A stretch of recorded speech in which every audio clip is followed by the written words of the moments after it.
এবার যে বড় খবর দিকে নজর রাখবো কোচবিহারের দিনহাটায় বিএসএফ বনাম পাচারকারীর দল, পাচারকারীদের সঙ্গে বিএসএফ এর সংঘর্ষ, আহত এক বিএসএফ জওয়ান। একটি গুরুত্বপূর্ণ খবর এবং সবচেয়ে বড় খবর দেখাচ্ছি আপনাদের সামনে। দিনহাটায় কর্তব্যরত অবস্থায় বিএসএফ বনাম পাচারকারীদের দল, পাচারকারীদের হাতে আক্রান্ত হতে হলো বিএসএফ এর এক জওয়ানকে। আর জানিয়ে কিন্তু চাঞ্চল্য তৈরি হয়েছে দিনহাটার আন্তর্জাতিক বর্ডার এলাকায়। আর জানিয়ে কিন্তু একটা চাঞ্চল্যকর পরিস্থিতি, উত্তপ্ত পরিস্থিতি তৈরি হয়েছে দিনহাটা এলাকায়। কোচবিহারের দিনহাটায় বিএসএফ এবং পাচারকারীদের মধ্যে সংঘর্ষের ঘটনায় এক জওয়ান আহত হয়েছেন। আর জানিয়ে উত্তপ্ত পরিস্থিতি, একটা চাঞ্চল্যকর পরিস্থিতি তৈরি হয়েছে সেই এলাকায়। এ সমস্ত বিষয় নিয়ে আমার প্রতিনিধির সঙ্গে রয়েছে বিপুল, আরো ভালো বলতে পারবে। বিপুল, এই মুহূর্তে দাঁড়িয়ে একটা গুরুত্বপূর্ণ খবর, বড় খবর দেখাতে বাধ্য হচ্ছি আমরা, কেননা সেখানে দেখা যাচ্ছে বিএসএফ বনাম পাচারকারীদের দল। মূলত ঘটনার সূত্রপাত কোথা থেকে?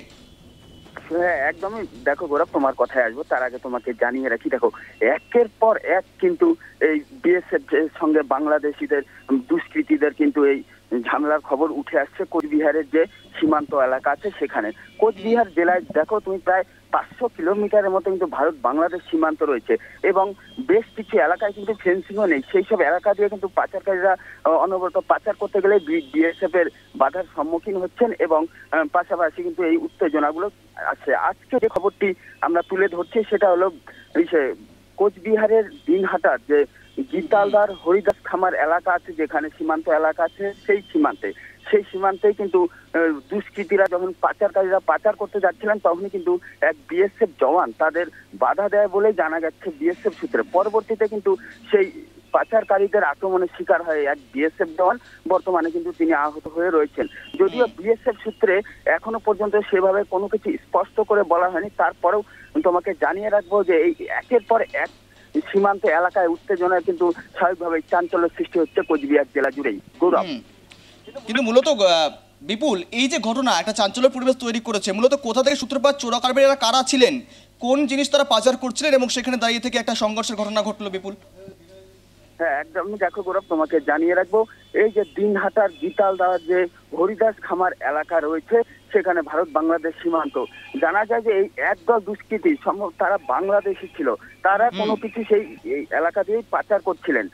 ঠিক সেই সময় কিন্তু বিএসএফ এর নজরে যখনই বিষয়টি আছে যে একদল দুষ্কৃতী এপার থেকে ওপার যাওয়ার চেষ্টা করছেন বা কিছু পাচার করার চেষ্টা করছেন, সেই সময়ে কিন্তু এই বিএসএফ জওয়ান বাধা দেয়। তখনই কিন্তু তারা তখনই বিএসএফ জওয়ান কিন্তু এই পাচারকারীদের আক্রমণ শিকার হয়।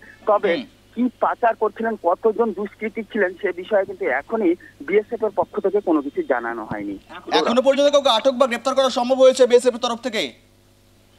গৌরব, দেখো তোমাকে জানিয়ে রাখবো ইতিমধ্যে কিন্তু ওই এলাকায় বিএসএফ আধিকারিক থেকে শুরু করে প্রচুর পরিমাণে বিএসএফ জওয়ানরা চলে গিয়েছেন এবং সেই এলাকাতে বিএসএফ জওয়ানরা মোতায়েনও রয়েছেন। পাশাপাশি তোমাকে জানিয়ে রাখবো যে আরো উচ্চ পদস্থ আধিকারিক যারা আছে তারা কিন্তু ওই এলাকায় আসছেন বলে বিএসএফ সূত্রে জানা গেছে। যদিও বিএসএফ আধিকারিক যারা রয়েছেন ওখানে তাদের জিজ্ঞাসা করা হলে তারা কিন্তু এখনই মুখ খুলতে চায়নি সাংবাদিকদের সামনে। গৌরব, বেশ, নজর রাখো বিপুল, তোমাকে সঙ্গে থাকার জন্য ধন্যবাদ। তোমাকে যে খবর থেকে নজর রাখছি আমরা, কোচবিহার দিনহাটায় আহত এক বিএসএফ জওয়ান এপার বাংলা থেকে বাংলাদেশি কিছু দুষ্কৃতী ওপার বাংলায় কিছু পাচার করার চেষ্টা করছিলেন এবং যার জন্য কিন্তু সেখানে আটকাতে যায় এবং বাধা দিতে যায় বিএসএফ, এবং সেখানে বিএসএফ বাধা দিতে যাওয়ায় আক্রান্তের শিকার হতে হয় বিএসএফকে। এখনো পর্যন্ত সেখানে পৌঁছে গিয়েছেন, মোতায়েন করা হয়েছে বিশাল বিএসএফ বাহিনী থেকে শুরু করে জওয়ান বাহিনী এবং উচ্চ পদস্থ আধিকারিকরা পৌঁছে গিয়েছেন। সমস্ত ঘটনা তদন্ত শুরু করেছে লোকাল থানার পুলিশ এবং সেখানকার বিএসএফ এর যারা আধিকারিকরা রয়েছেন।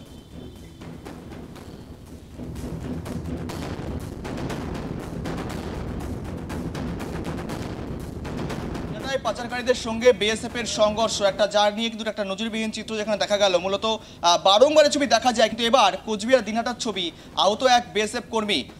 দিনহাটায় পাচারকারীদের সঙ্গে বিএসএফ এর সংঘর্ষ এবং পাচারকারীরা কিছু পাচার করার চেষ্টা করছিলেন, বেশ কিছু দুষ্কৃতীরা তারা একসঙ্গে পাচার করার চেষ্টা করছে, সেখানে বাধা দিতে যায় বিএসএফ এবং যেখানেই বিএসএফ বাধা দিতে গেলে বিএসএফ আক্রান্ত হতে হয় বিএসএফকে দুষ্কৃতীদের হাতে। এবং এখনো পর্যন্ত কাউকে আটক করা গিয়েছে কিনা সে বিষয়ে কোনো রকমভাবে স্পষ্ট কোনো বার্তা দেয়নি বিএসএফ। ইতিমধ্যেই সেখানে মোতায়েন করা হয়েছে বিশাল বিএসএফ থেকে শুরু করে জওয়ান বাহিনীদের এবং স্থানীয় লোকাল থানার পুলিশের সহযোগিতাও নেওয়া হচ্ছে।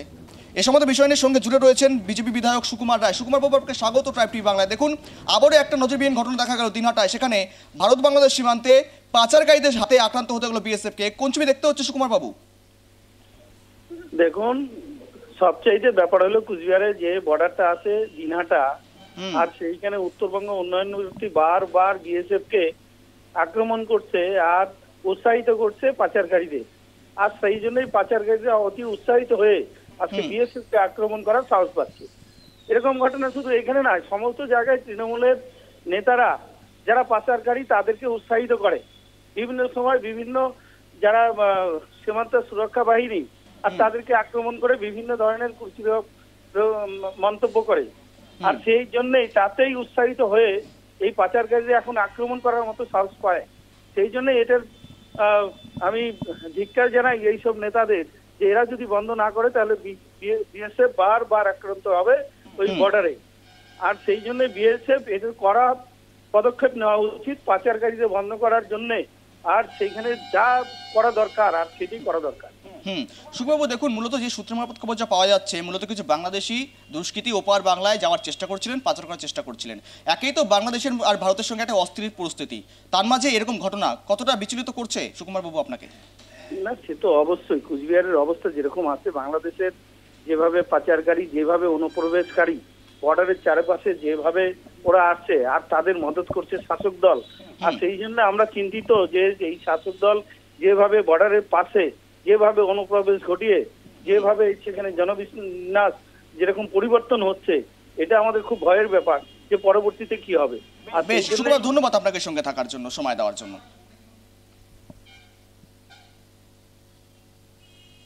এই সমস্ত বিষয়ের সঙ্গে জুড়ে রয়েছেন দেবু টুডু, টিএমসি বিধায়ক, টিএমসি নেতা সঙ্গে রয়েছেন।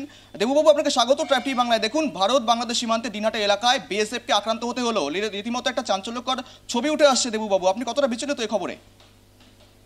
দেখুন, এটা পরিষ্কার সীমান্তে যারা সীমান্ত রক্ষী বাহিনী আছে তারা যে ব্যর্থ, তারা যে অপদার্থ, এটা প্রমাণিত। তাদের জন্যই সীমান্তের সমস্ত অসামাজিক কার্যকলাপ হচ্ছে।